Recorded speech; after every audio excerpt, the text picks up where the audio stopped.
자, 오늘 말씀의 제목은 여호와의 여호와의 유월절이라는 제목으로 하나님 말씀 보겠습니다.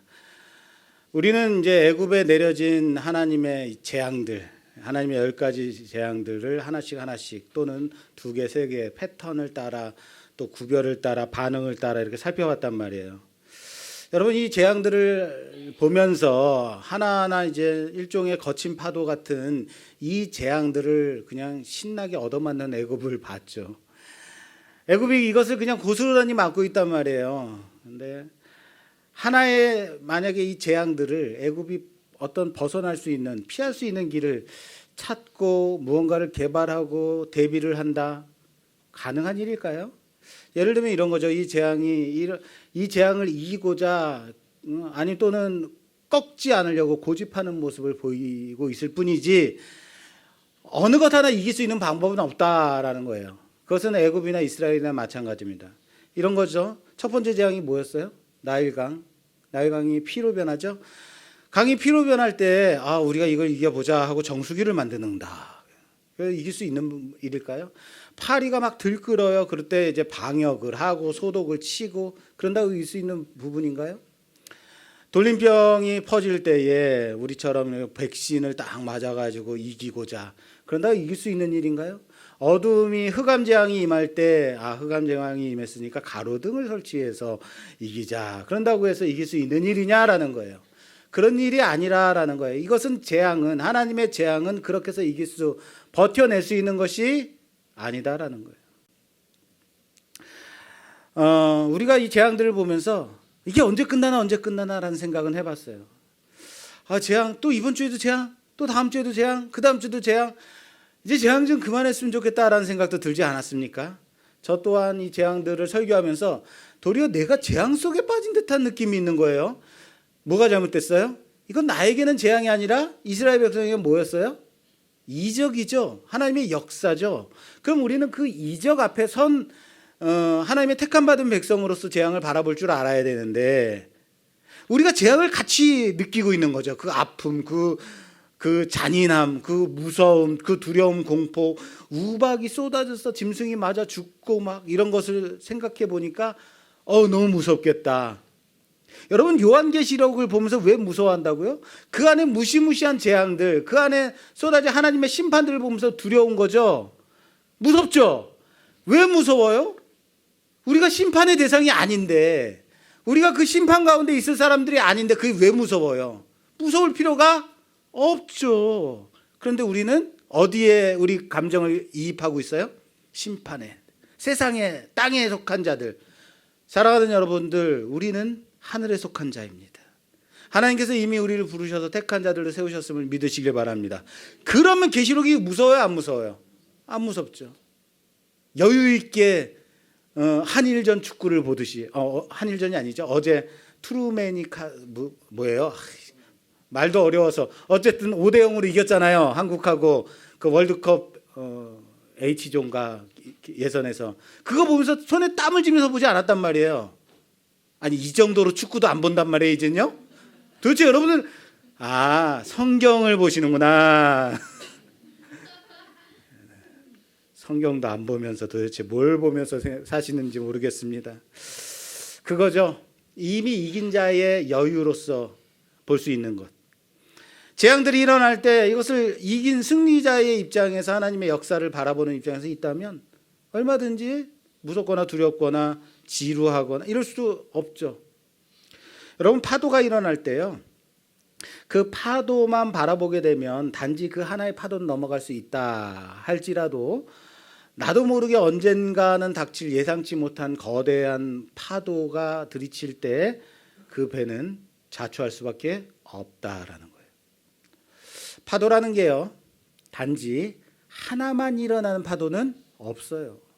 파도는 언제나 연이어서 일어납니다. 다시 말해서 파도가 일어나게 되면 그 파도는 다음 파도를 일으키게 되고 그 다음은 그 다음을, 그 다음은 그 다음 파도를 일으키게 하는 서로 간의 영향을 준다라는 거예요. 그게 파도예요.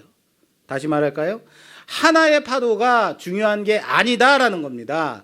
그 다음에 오는 더 큰 파도를 준비하지 않고는 거센 파도를 이길 수 없다. 인간이라는 것이 파도를 넘는 하나하나의 파도는 넘을 수 있을지 모르지만 연속으로 오는 거대한 파도들은 이길 수 없는 자들이라는 거예요. 파도가 일어나는 그 원리를 알아야 한다라는 겁니다. 왜 이 파도가 일어나야만 하는가? 왜 이 파도가 일어나는가 알아야 된다는 거예요. 관상이라는 영화를 본 적이 있는데 그 관상에 보면 관상쟁이 김내경이라는 사람이 있어요. 배우는 송강호가 맡아서 했는데 이 김내원이라는 관상쟁이가 결론에 가서 이런 말을 해요. 나는 파도만 보았어. 그러나 그 파도를 일으키는 바람은 보지 못한 거야 라고 말하더라고요. 멋있는 말이죠. 그렇습니다. 파도는 바람이 일으켰다 보는 거죠. 인생의 환난과 공경 속에서 곤고함 속에서 그 하나하나의 어려움만을 바라본다면 그 파도를 일으키시는 하나님의 역사는 바라보지 못해요. 그 파도가 나를 들이칠 때 이 파도를 일으키는 바람을 보지 못한다면 이것을 통해서 하나님이 이 바람을 일으키신 하나님을 바라보지 못한다고요. 내 삶의 모든 것을 주관하시는 하나님, 바람을 일으키시는 그 하나님을 바라봐야 된다는 사실을 믿으시길 바랍니다. 하나님이 애굽 땅에 재앙을 내리세요. 이 재앙을 일으키신 하나님의 목적이 뭐라 그랬어요? 이 재앙을 보면서 이스라엘은 물론이고 애굽과 바로에게 드러나고자 하는 하나님의 목적이 있어요. 재앙은 재앙으로서의 역할을 하는 것이 아니라 이 재앙을 허락하신 이유가 있다고요. 뭐예요? 온 천하에 하나님만이 참 하나님 되신다. 하나님은 여호와 하나님밖에 없다라는 것을 만민으로 알게 하려 함이다. 할렐루야. 예. 답을 안 다실 거면 아멘이라도 크게 하셔야 된다. 우리 인생의 환난을 통해서 우리 인생에 불어닥치는 파도들을 통해서 하나님이 우리에게 주시고자 하는 메시지를 바라봐야 된다고요. 파도가 일어날 때 그 파도를 일으키는 바람을 본다면 내 인생의 환난과 공고한 날들 어려움들이 일어나는 그 의미를 본다면 하나님의 메시지를 볼 수 있다는 거예요. 지난 시간에도 우리가 살펴봤듯이 이것을 단지 10가지 재앙이다라고 보게 된다면 너무 그냥 재앙 속에 갇혀서 피곤하기만 한 거예요. 언제 이 설교 끝내요? 이제 빨리 좀 출애굽 좀 합시다라고 생각할 수 있어요. 걱정 마세요. 오늘이 재앙의 끝이에요. 이스라엘에게는 10가지 재앙 아니죠? 이스라엘은 뭐예요? 10가지 이적이라고 그랬어요. 하나님은 이스라엘과 애굽의 똑같은 표징을 나타내기도 하시고 또 이스라엘과 애굽을 구별하기도 하시고 이스라엘과 애굽인들의 반응을 통해서 우리에게 드러내는 메시지도 있고 그리고 마지막 오늘의 10번째 표징은 이 10번째 표징을 통해서 지금까지 이 재앙이나 이적이 왜 필요했었는지를 알게 하신다. 그런데요, 여러분 사실요 모세가 광야에서 애굽 땅으로 들어올 때 하나님은 딴 건 말씀 안 하셨어요. 이거 말씀하셨어요. 애굽 왕 바로가 자신의 아들이 죽기 전에는 너희들 내놓지 않을 거야. 그러니까 장자가 죽어야만 끝나는 싸움이다라는 걸 이미 하나님은 알고 계셨고 장자 재앙으로 이것을 끝낼 것이다라는 하나님의 계획이 있었단 말이에요. 사실 하나님은 이 마지막 10번째 표징을 통해서 말씀하시고자 하는 바를 드러내고자 하는 그 바가 분명히 있었다라는 거예요. 그리고 이 10번째 표징은요 다른 9가지 표징들과 다르게 아주 길어요. 3장에 걸쳐서 말씀하고 있어요. 11장부터 11, 12, 13, 13장까지 3장에 걸쳐서. 표징이라는 것이 이 표징을 통해서 애굽인들이 하나님에 대한 인식이 변화되는 것을 우리들이 봤고 애굽 왕 바로가 하나님에 대한 인식이 변화되는 것을 봤어요. 그러나 거기까지인 거예요. 그들의 한계는 거기까지죠. 이스라엘, 모세 넘어가야 되죠. 어디요? 믿음의 고백으로 이스라엘이 변화되고 모세가 어떻게 변화되어 세워지는가를 표징들을 통해서 우리로 하여금 보게 했죠. 이스라엘로 하여금 보게 했죠. 모세로 하여금 고백하게 했죠. 그리고 오늘 10번째 표징인 거예요. 인생의 작은 파도들, 그리고 어쩌면 큰 위험 속에서 그것이 하나님이 허락하시는 여러 가지 표징들이라고 고백한다면, 이 표징으로 우리 인생 속에서 드러나는 여러 가지 표징들을 통해서 하나님이 우리에게 요구하시는 바가 하나님을 고백하는 믿음의 고백이다라는 사실을 깨달으시는 여러분 되시길 바랍니다. 하나님께로 그렇게 나아가는 우리의 삶의 자세와 태도가 일어나야 될 줄로 믿습니다. 자, 그래서 드디어 오늘 마지막 중요한 표징, 장자 재앙, 장자 표징까지 왔어요. 6월절이죠. 6월절. 6월절은 여러분, 6월절은요, 오늘 딱 6월달 딱 들어오면서 6월 6일 주일, 첫 번째 주일. 그래서 6월절이 아닙니다. 6월절은 6월달에 지키는 주일이 아니다. 예. 조금 더 터질 줄 알았는데 기대 이하로 안 터졌어요. 예. 하나님의 그 죽음의 재앙이 어린 양의 피가 발라진 이스라엘의 집을 넘어갔기 때문에 6월, 넘어갔다 해서 뭐예요? 6월절이라고 하는 거예요. 하나님은 이 6월절을 기념하여서 한 해의 시작 달로 삼아라라고 말씀하세요. 그러니까 이 6월절이 지금으로 치자면 3월이나 4월에 해당하는 달이에요. 그리고 그때도 3월이나 4월에 해당했을 수 있겠죠. 그런데 아니야, 지금까지 얘네들이 지켰던 그런 달력은 다 없애버려. 이제부터 지금이 시작달이다라는 거예요. 이것을 가리켜 이제는 이 6월절이 있는 달을 아비벌이라고 부릅니다. 아비벌. 그리고요, 이 아비벌은요, 바벨론의 포로로 잡혀간 이후에 바벨론 역을 따라서 니산월이라고 부릅니다. 아비벌, 니산월, 다른 말 같지만 같은 말이에요. 이런 거예요. 여러분, 한 해를 시작하는 월을 우리는 뭐라 그래요? 잘 모르시죠? 그죠? 첫 달 뭐라 그래요? 그렇죠. 1월이라 그래요. 1월. 영어로는 January라 그래요. 우리 옛말에는 이 달을 뭐라 그러냐면 정월이라고 해요. 이런 것과 마찬가지인 거예요. January, 1월, 정월, 아비월, 니산월 다 같은 말인 거예요. 그렇게 치면 이런 거죠. 참고로 저의 생일은 신해년 동짓달 20날이에요. 이렇게 말하는 것과 또 니산월 어쩌고 이런 거예요. 이해되시죠? 예. 자, 누구를 막론하고 장자는 다 죽어야만 했다. 그것은 왕궁에 있는 왕자로부터 하녀에 이르는 저 밑에 있는 종에 이르기까지 모든 장자는 짐승까지도 다 죽어야만 했어요. 어느 집안이든 장자는 다 죽어야 돼요. 그러나 1년 된 정결한 수양의 피로 인하여서 사망이 그 집을 넘어가게 되는 절기, 이것을 기념하는 절기가 뭐다? 6월절이에요. 그리고 이 6월절이 예수님을 예표하는 절기다라는 것을 다 알고 계시죠? 모르셨어요? 네. 자, 이 6월절 표징이 얼마나 중요한지 장장 3장에 걸쳐서 하나님께서 말씀하고 있다고요. 11장부터 13장까지 본문의 구조를 보면 이렇게 돼 있어요. 하나님이 모세에게 장자 재앙을 내리겠다 경고하라고 말씀하세요. 그리고 이 6월절을 지키는 이 절기를 지키는 절기의 규례에 대해서 하나님이 설명하세요. 6월절 양을 잡아서 피를 바르고 그 어린 양을 가족당 구워서 쓴 나물과 함께 무교병과 함께 먹고, 그리고 이어서 무교절 절기, 너희들이 이제 나가서 가나안 땅에 가면 무교절 절기를 일주일 동안 발효되지 않은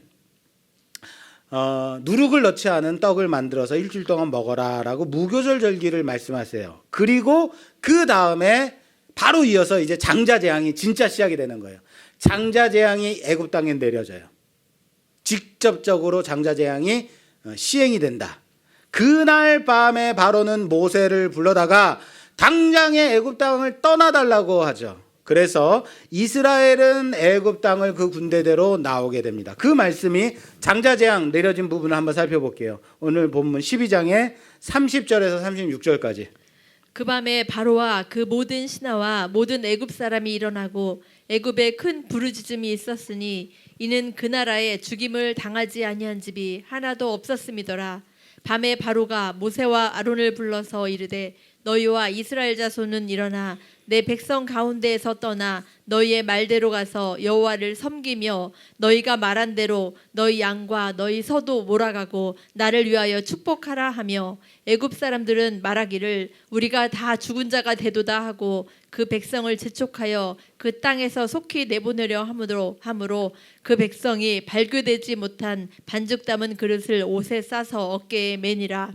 이스라엘 자손이 모세의 말대로 하여 애굽 사람에게 은금 패물과 의복을 구하매 여호와께서 애굽 사람들에게 이스라엘 백성에게 은혜를 입히게 하사 그들이 구하는 대로 주게 하심으로 그들이 애굽 사람의 물품을 취하였더라. 아멘. 아멘. 장자 재앙은 이거예요. 그러니까 우리가 장자 재앙을 본다면 사실 여길 봐야 되는 거예요. 그날 밤에 모두 죽었고, 그리고 애굽 왕 바로가 모세를 불러다가 떠나라 얘기했고, 금은 보화를 얻어다가 예물을 얻어다가 나가는 장면이에요. 이거예요. 그런데 이것을 장장 몇 장에 걸쳐서 3장에 걸쳐서 나온다고요. 그러니까 지금 이 장자 재앙이 나오고 나서 장자 재앙이 시행된 부분이 나오고, 그리고 무엇으로 이어지냐면 말씀은 다시 뭐가 나오냐면 광야로 나갔다, 홍해를 만났다, 메추라기를 먹었다, 이렇게 가는 게 아니라 장자 재앙이 임한 다음에 다시 무엇이 나오냐면 유월절 절기, 유월절 규례를 지키는 규정에 대해서 다시 나오고, 그리고 13장으로 넘어가면서 무교절 절기를 또 어떻게 지낼 것인가 지킬 것인가 다시 무교절 규례가 나와요. 그리고 결론으로 초태생, 다시 말해서 장자 재앙으로 다 장자가 죽었어야 되는데 죽지 아니한 장자는 내 거다. 처음 태어난 것은 살았다면 내 거다라는 초태생 절기에 대해서 말씀하시면서 이 규례가 마무리가 돼요. 그래서 우리는 오늘 11장부터 13장까지 다 봤습니다. 야, 이거 출애굽기 언제 다 보나 했는데 3장을 끝내버린 거예요. 이렇게 언제 끝나나 했는데 후다닥 하고 그냥 끝나버린 듯한 느낌. 그런데 이 10번째 재앙,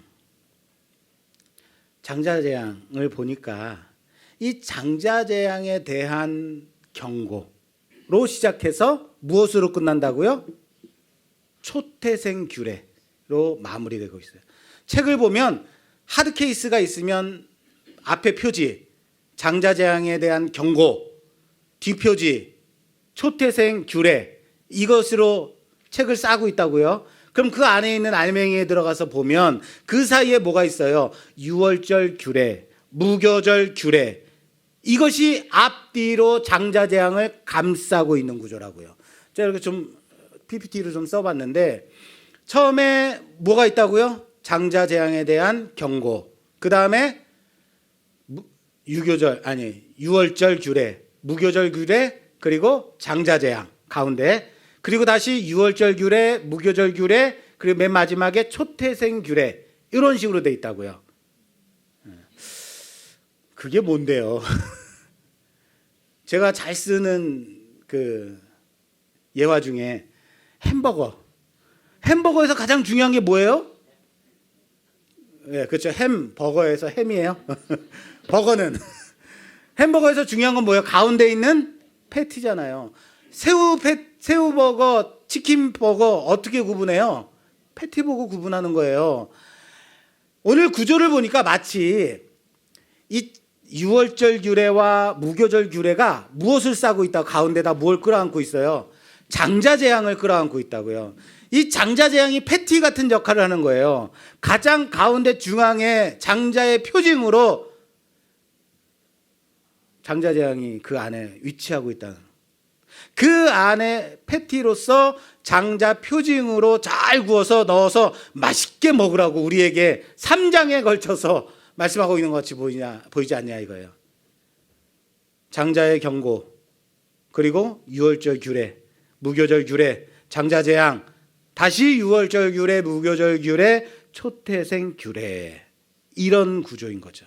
가운데를 딱 접으면 어디로 접혀요? 중앙에 장자 재앙 딱 가운데 들어가 있는 거예요.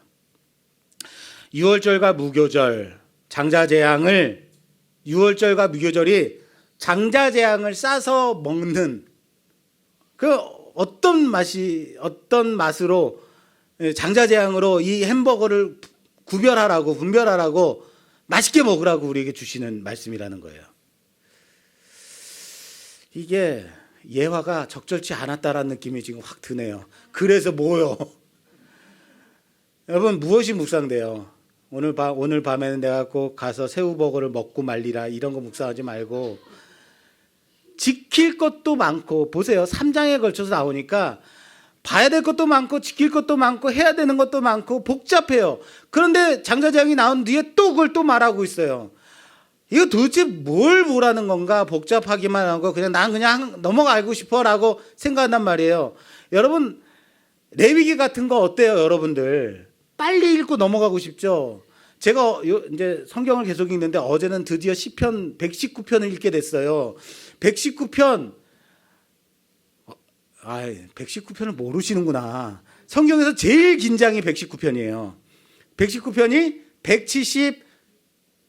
6절까지 있어요. 한 장이 176절까지 있으니까 이걸 읽다가 지치는 거예요. 그래서 174장까지 기억하고 졸았어요. 왜? 기니까. 그럼 길면 우리는 어떻게 생각해? 빨리 넘어가자라는 생각이 든단 말이에요. 무슨 말이에요? 이 6월절 절기에 대해서 3장에 걸쳐서 나오니까 우리는 이것을 빨리 읽고 넘어가자라는 생각만 가지고 있는데 왜 이렇게 길게 써요? 중요하니까. 딴 데 눈 팔지 말고 가장 중요한 핵심만 보라는 거예요. 그 핵심이 어디에 있는 거예요? 가장 중앙에, 중심에 있는 장자의 죽음이죠. 장자의 죽음이죠. 그런데 그 죽음을 넘어간 이스라엘이 있다라는 거예요. 다시요. 여러 가지 규례들이 나오고 또 여러 가지 규례들로 끝나요. 그 한가운데 장자의 죽음이 있다. 그런데 이 장자의 죽음을 넘어간 뭐가 있다? 이스라엘이 있다. 죽음과 생명이죠. 보이세요? 누군가에게는 사망으로 다가온 표징이지만 그 규례를 믿음으로 지킨 이스라엘에게는 사망이 생명으로 임했다라는 거예요. 할렐루야. 사망인데 우리에게는 뭐였다고요? 생명이라고요. 애굽인들에겐 사망이었는데, 죽음의 밤이었는데 이스라엘에게는 여호와의 밤인 거죠. 오늘이 무슨 날인지 아십니까? 오늘은, 그렇죠, 현충일이에요. 그래서 너무 아쉬워요. 왜 아쉬운지 아시겠어요? 현충일이 주일이니까 아쉬운 거죠. 만약 현충일이 주중에 있었다면 저는요, 현충일의 의미를 막 되새겼을 거예요. 아, 감사하다. 우리 소년들의 그 충정으로 우리들이 이렇게 자유 대한민국에서 살 수 있구나. 정말 그랬을지는 모르겠지만 어쨌든 아쉬워요. 그런데 여러분, 더 무시무시한 말씀 드릴까요? 정말로 무서운 얘기 해드릴까요? 앞으로 추석 명절만 제외하고 공휴일이 없어요. 와, 광복절 주일입니다. 그리고 10월 달에 그 황금 연휴, 개천절 한글날 주일 토요일이에요. 심지어 하나님도 너무하시지, 성탄절 토요일이에요. 그리고 여러분 아셔야 될 건 성탄절하고 1월 1일 신정은 언제나 똑같이 가요. 성탄절이 토요일이면 신정도 토요일인 거예요. 야, 올해의 저주가 내년까지 가는구나.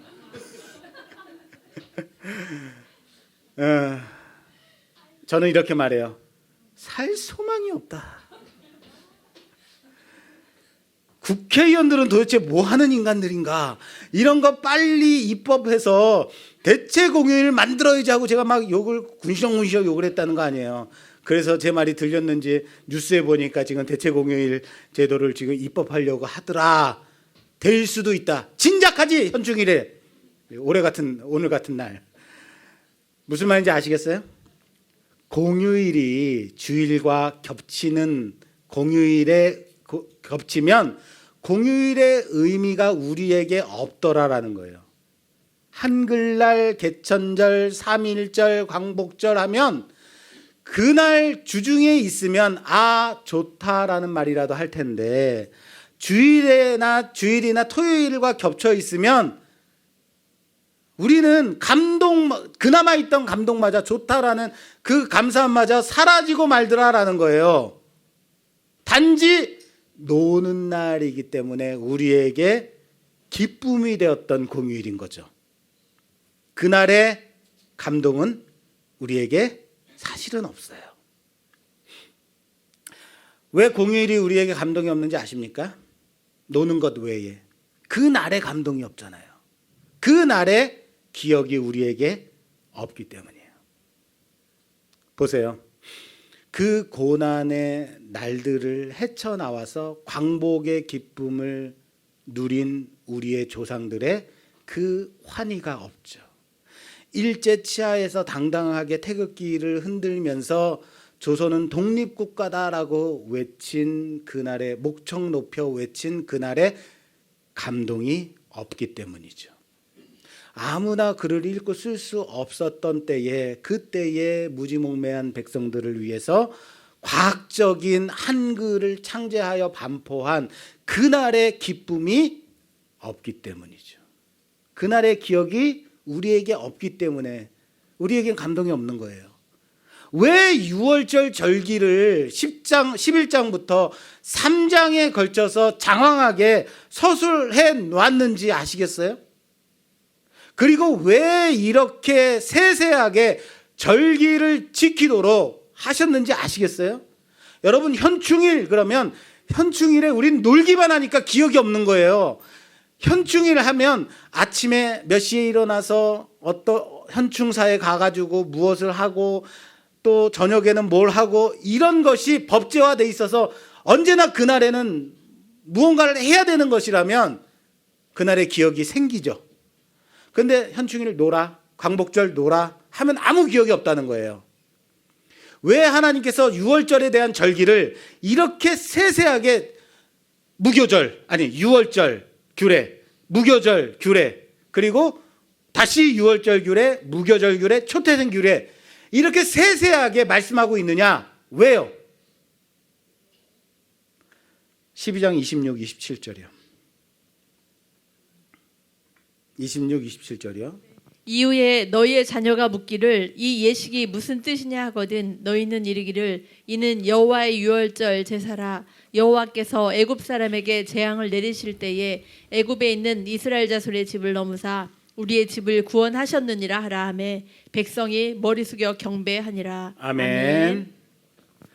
그 당시에 그 현장에 있었던 이스라엘에게는 자신들의 경험인 거예요. 6월절은 하나님이 지키지 말라고 해도 6월절은 하나님이 이렇게 하는 거에 알려주지 않으셨어도 이들은 이 6월절 하면 감동이 있어요. 왜? 그날에 우리 가정에 장자가 살았으니까. 그날에 우리가 출애굽했으니까. 그날에 대한 기억이 있기 때문이에요. 그런데 누구에게 이게 필요한 거예요?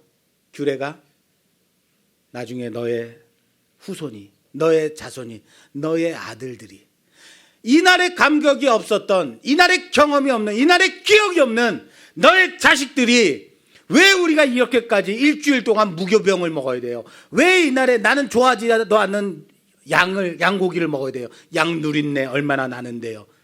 이런 거 말할 때 너희는 이것을 가르치라는 거예요.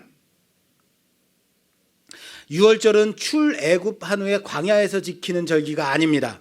어디서 지켜요? 약속의 땅, 가나안 땅에 가서 지키는 절기가 6월절이에요. 그 젖과 꿀이 흐르는 그곳에서도 너희가 종되었던 애굽에서 종되었던 때가 있었음을 잊지 말고, 그때 모든 가정마다 장자가 죽었던 그 사망의 밤이 있었던 것을 기억하고, 여호와의 밤이 있었음을, 6월의 밤이 있었음을 기억하라.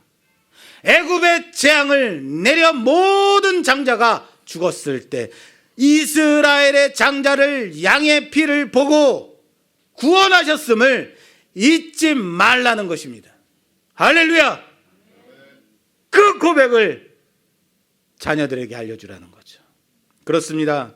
구원은 전적인 하나님의 은혜입니다. 우리에게 어떠한 공로도 없다고요.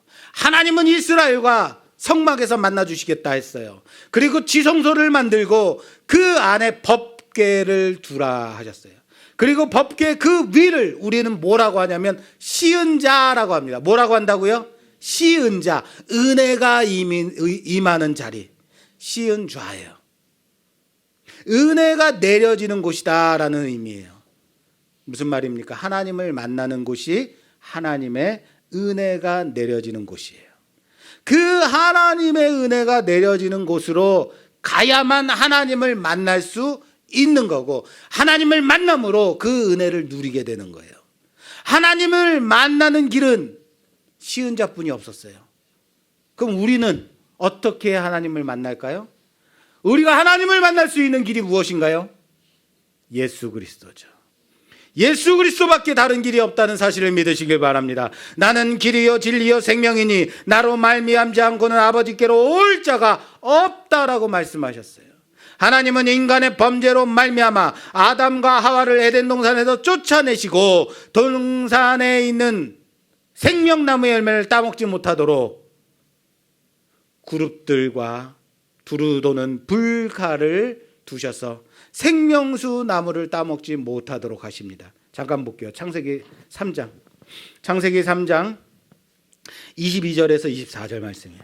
여호와 하나님이 이르시되 보라 이 사람이 선악을 아는 일에 우리 중 하나같이 되었으니 그가 그의 손을 들어 생명나무 열매도 따먹고 영생할까 하노라 하시고, 여호와 하나님이 에덴 동산에서 그를 내보내어 그의 근원이 된 땅을 갈게 하시니라. 이같이 하나님이 그 사람을 쫓아내시고 에덴 동산 동쪽에 그룹들과 두루도는 불칼을 두어 생명나무의 길을 지키게 하시니라. 아멘. 생명나무의 길을 지키게 하세요. 왜요? 생명나무로 오는 길이 끊긴 거예요. 이쪽으로 오지 못하도록 막으시는 거예요. 그 누구도 생명나무로 가는 길을 갈 수가 없어요. 그래서 아무도 생명의 길로 나아갈 수 없었던 겁니다. 사망이 지배하는 겁니다. 그러나 하나님이 사망에 있던 자들을 생명의 길을 열어주셨어요. 예수 그리스도로 인하여서 이 길을 다시 내셨다라는 거예요. 그러므로 예수 그리스도 외에는 다른 길이 있다 없다? 없다라는 거예요. 6월절 그 밤에 양의 피를 문설주와 임방에 바른 사람들은, 그 가정은 사망이 생명으로 변했습니다. 어린 양의 피를 발라서 양을 잡아서 피를 문설주와 임방에다 바르고 있는 것을 옆에 서 있던 사람이 보면서, 저기요, 나는 치킨을 좋아하니까 닭을 잡아서 닭의 피를 바르고 그 닭을 튀겨서 치킨을 먹으면 안 될까요? 라고 한다면, 굳이 꼭 양의 피여야 되나요? 나는 더 돈이 많으니까 비싼 소를 잡아서 소의 피를 바르면 안 될까요? 라고 한다면, 다른 짐승의 피를 바르면 어떻게 될까요? 하나님의 사자가, 사망의 사자가 그 집을 넘어갈까요? 그렇죠. 넘어가지 않죠. 사망이 임하죠. 무엇밖에 없다는 거예요? 오직 1년 된 수양의 피밖에 길이 없다. 구원은 오직 한 길 예수 그리스도 외에는 다른 길이 없다는 사실을 믿으시길 바랍니다. 6월절은 그런 날이에요. 6월절의 양은 바로 그런 거예요. 그 종되었던 애굽을 빠져나오는 것, 출애굽하는 것만이 중요한 게 아니라고요. 출애굽시키는 게 하나님의 목적이었다면 그냥 재앙 때려서, 코로나 때려서 그냥 애굽을 초토화시키고 나가자, 나오면 되는 거잖아요. 지금까지 재앙을 제가 말씀드리면서 계속해서 강조했던 것이 뭐예요? 출애굽하는 것만이 목적이 아니라고요. 그들의 이스라엘 백성이 아무 공로도 없고 한 것이 아무것도 없음에도 불구하고 단지 이스라엘 자손이라는 그 근거, 아브라함과 언약한 그 언약 때문에 하나님이 다시 찾아오셨고, 하나님의 전적인 은혜로 사망이 그들을 넘어갔다는 의미인 거예요. 그들에게는 지금까지는 다른 것이 요구된 것이 없었습니다만 10번째 재앙에서는 요구되는 것이 있어요. 한 가지, 다른 것이 아닙니다. 1년 된 수양의 피를 바르는 것, 이것이 요구됐죠. 오직 한 길 예수 그리스도만이 우리의 구원의 한 길됨을 믿으시는 여러분들이 되시길 바랍니다. 그 길밖에 없다고요. 지금까지의 재앙들은 이스라엘에게는 무언가를 아무것도 요구하지 않았어요. 그러나 10번째 재앙은 이스라엘에게 유월절의 의식을 요구하고 있어요. 지키도록 하고 있어요. 지금까지의 재앙이 이스라엘에게 임하지 않은 이유가 뭡니까? 이스라엘에게 재앙이 임하지 않았다면 왜 임하지 않았죠? 하나님이 그들이 사는 고센 땅을 구별하셨기 때문인 거예요. 그러나 이 10번째 재앙에 와서 10번째 재앙을 넘어가는 방법이 오직 1년 된 수양의 피를 바름이 있어야만 한다라는 것이 요구되고 있어요. 잘 생각해 보세요. 이스라엘이 재앙을 겪지 않은 이유는 그들이 아브라함의 자손이기 때문이다? 아니에요. 하나님은 아브라함과 맺은 언약을 기억하셔서 오셨어요. 그러나 그들이 재앙을 맞지 않은 것은 그들이 사는 고센 땅, 그들이 있는 고센 땅을 하나님이 거룩하게 구별하셨기 때문인 거예요.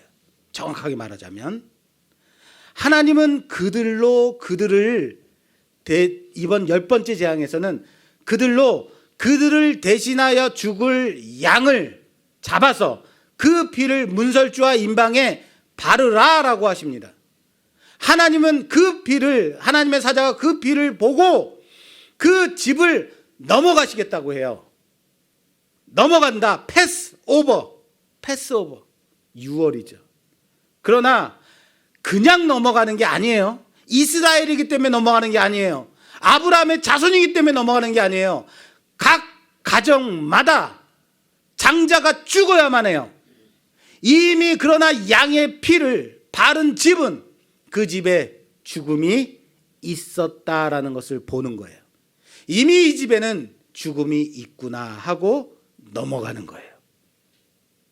나 대신에 죽은 양의 생명이 드려졌기 때문에 사망이 그 집을 넘어갔다라는 사실을 믿으시길 바랍니다. 장자 재앙을 넘어가는 방법은 오직 수양의 피를 바르는 것 외에 다른 방법이 없다라고 그랬습니다. 그러나 또 한 가지 그들에게 요구되어지는 것이 있어요. 바로 잡은 양을 어떻게 먹느냐, 그 양의 고기를 어떻게 먹느냐에 한 가지 요구되는 부분이 더 있어요. 어떻게 먹어야 돼요? 이스라엘은 허리에 띠를 띠고 신을 신고 지팡이를 잡고 잡은 어린 양을 삶아서 구워서 쓴 나물과 함께 급하게 먹어야 돼요. 쓴 나물과 무교병과 함께 급하게 먹어야 돼요. 만약 여러분 이럴 일은 없겠지만 양의 피를 다 바르고 사망의 사자가 지나갔어요. 그런데 먹는데 이 방법대로 먹지 않았다면 어떻게 됐을까요? 사망의 사자가 얘네 내가 시키는 대로 먹지 않았네? 돌아와서 다시 죽이나요? 물론 이런 생각 자체가 말도 안 되는 생각이고 그렇게 할 이스라엘도 없었겠거니와 바로 와서 죽이겠다라는 의미는 아닌 거예요. 당장 죽는다라는 의미는 아니에요. 먹는 의미는 뭐냐면요, 그렇게 먹어야만 했다라는 거예요. 우리는 곧 바로 이곳을 급하게 나가야 하는 자들이다라는 믿음을 가지고 먹는 거예요. 무엇을 가지고 먹는다고요? 믿음 가지고 먹는 거예요. 왜 허리에 띠를 띠고 신발을 신고 지팡이를 잡은 채로 야 빨리 먹어 빨리 먹어. 왜 빨리 먹어야 돼요? 나가야 돼. 차 시간 늦어. 이거예요. 왜 그렇게 급하게 먹으면 난 급하게 먹으면 체한단 말이야. 아니야. 그렇게 천천히 먹을 시간 없어. 나가오라 할 때 바로 나와야 돼. 우리는 나갈 사람이라는 것을 뭐 한다? 믿는다라는 거예요. 믿음을 가지고 먹을 것을 요구하고 있다. 그것이 유월절의 규례예요. 흔히들 구약은 행위의 율법을 통한 구원이고 신약은 예수 그리스도를 믿음으로 말미암는 믿음의 구원이다라고 말하죠. 전 아니라고 봅니다. 이미 하나님은 아브라함을 불렀을 때부터 그의 믿음을 의로 여기셨어요. 또한 그들이 어린 양의 피를 바르고 그 피 먹는 것, 그 행위로서가 아니라 무엇을 요구하고 있어요? 믿음을 요구하고 있다고요. 유월절 규례를 정리하겠습니다. 유월절은 그달 열 나흘 되는 저녁에 밤이 시작될 때 어린 양을 잡아서 그 피를 문설주와 임방에 바르고 그 밤에 그 어린 양을 불에 구워서 쓴 나물과 무교병을 곁들여서 허리에 띠를 띠고 신을 신고 지팡이를 잡고 급하게 먹는 규례다. 맞습니까? 그리고 유월절은 무교절로 이어져서 일주일 동안 발효되지 않은 누룩을 넣지 않은 떡을 일주일 내내 먹는 무교절로 이어진다. 자, 이 무교절에 대해서는 다음 주에 이어서 할 거예요. 자, 다시요. 유월절 규례. 유월절은 14일 되는 날 저녁에 양을 잡아서 그 피를 임방과 문설주에 바르고 그 양을 구워서 무교병과 쓴 나물과 함께 허리에 띠를 띠고 신을 신고 지팡이를 잡고 급하게 먹는 거다. 맞습니까? 맞습니까? 틀렸어요. 한 가지가 틀렸어요. 뭐가 틀렸을까요? 유월절 어린 양의 피를 문설주와 임방에 바르는 의식은 처음 이 유월절이 시작된 그날에만 했어요. 그렇죠? 그 다음부터는 유월절 보세요. 11장, 12장, 13장의 유월절에 대한 규례가 나올 때 뭐가 나오냐면 유월절 규례는 이렇게 지켜라 하고 어린 양을 잡아 불에 구워서 쓴 나물과 무교병과 먹으라고만 해요. 또 발라라 하지 않아요. 바르는 건 10가지 재앙에 대한 방법이에요. 피를 다시 바름이 있다 없다? 없어요. 그리고 다음 주에는 우리가 무교절에 대해서 우리 살펴볼 건데 유월절 어린 양의 피를 바르는 의식은 단 한 번으로 끝난 의식이다라는 거예요. 이해되세요? 이렇게 하면 보이는 게 있죠. 뭐가 보여요? 이 어린 양의 피가 다시 흘려지는 사건이 한 번 또 생겨요. 뭐죠? 예수 그리스도의 십자가죠. 하나님의 어린 양으로 오신 예수님은 언제 죽었는지 아세요? 예수님이요? 예수님이 14일 저녁에 죽어요. 어린 양을 잡는 14일 저녁, 그 저녁 시간이 시작되는 그때 죽어요. 십자가에서 모든 물과 피를 다 쏟으신 채로 죽으셨다고요. 누가 죽을 때? 어린 양들이 죽을 때. 바로 그 시간에 모든 유대 가정마다 이스라엘 집집마다 유월절 어린 양으로 준비했던 그 양을 잡는 유월절이 시작되는 그날 저녁에 하나님의 어린 양으로 오신 예수님이 십자가에서 피를 다 쏟으시고 죽으신 거예요. 그리고 그 피를 보고 믿는 자는 하나님의 진노를 면하고 그 사망이 넘어가는 구원의 은혜가 이루어진다는 사실을 믿으시길 바랍니다. 오늘 본문의 구조가 바로 이걸 보여주고 있어요. 장자 재앙에 대한 경고, 유월절 규례, 무교절 규례, 장자의 죽음, 다시 유월절 규례, 무교절 규례, 초태생 규례의 구조를 갖고 있다 했습니다. 규례를 지키는 그 형식이 중요한 게 아니라고요.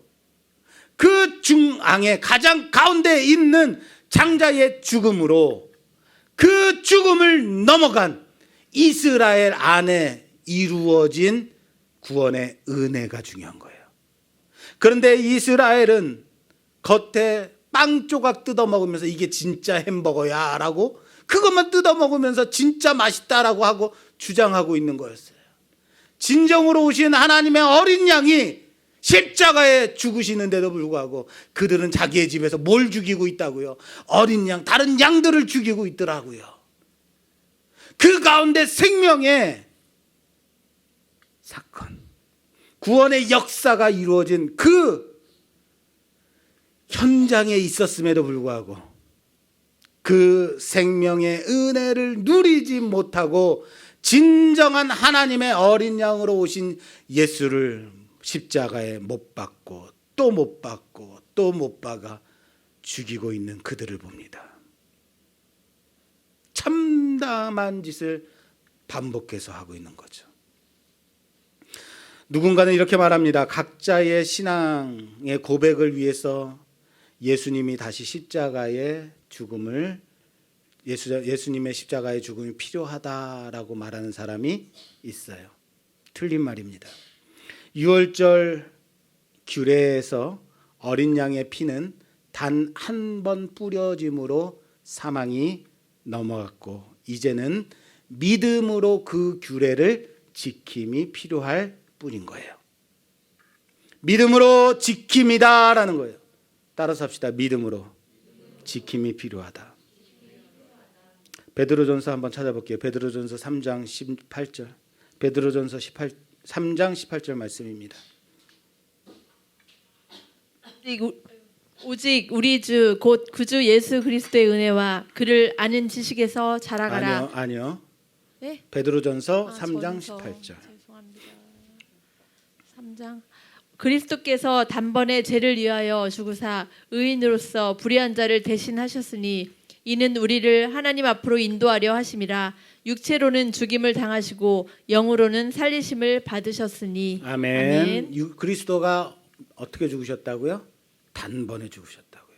우리를 사망에서 끌어내어 생명으로 인도하기 위해 단번에 죽으신 주님의 그 십자가는 장자의 재앙의 피를 발라 사망이 넘어가게 한 처음 시작된 유월절의 밤을 보여주고 있습니다. 그날 밤에도 경고를 들은 자들은 믿음으로 어린 양을 잡아 그 피를 발랐겠죠. 사망이 그곳에 임하지 않았겠죠. 믿음으로 피를 임방과 문설주에 발랐고 애굽을 나갈 것임을 믿고 급히 유월절 음식을 먹었겠죠. 그때도 지금도 그 한가운데 믿음이 요구되고 있다라는 거예요. 가장 중앙에 믿음이 있다고요. 예수 십자가의 죽음이 어떻게 구원과 연결되는가에 그 의심하는 자들은 그 피를 믿지 못하는 자들인 거예요. 어떻게 믿음으로 구원을 얻을 수 있는가 의심하는 자들, 그 피를 바르지 않아요. 그 피를 의지하지 않는 자들이에요. 지금도 우리에게 요구되는 것은 그 피가 생명으로 구원할 것임을 믿는 믿음이라는 사실을 믿으시길 바랍니다. 사망이 넘어가는 유월의 은혜를 사모하는 믿음인 겁니다. 그리고 그렇게 우리의 구원을 위해서 이스라엘을 애굽에서 출애굽시키신 하나님은 사망이 주관하는 세상에서 예수 그리스도의 피를 믿는 자들을 세상 가운데서 불러내어 사망에서 생명으로 이끌어내셨음을 출세상시키셨음을 믿고 하나님의 부르신 그 군대대로 애굽을 떠났듯이 당당하게 광야로 나갔듯이 세상을 향해 나아가는 우리 모두가 되기를 주님의 이름으로 축원합니다. 예수 그리스도에는 다른 방법이 없어요. 그리스도에는 다른 길이 없어요. 그 중앙에 가장 중심에 우리의 믿음을 요구하고 있음을 믿고 하나님 앞에 나아가는 우리 모두가 되기를 주님의 이름으로 축원합니다. 축원합니다.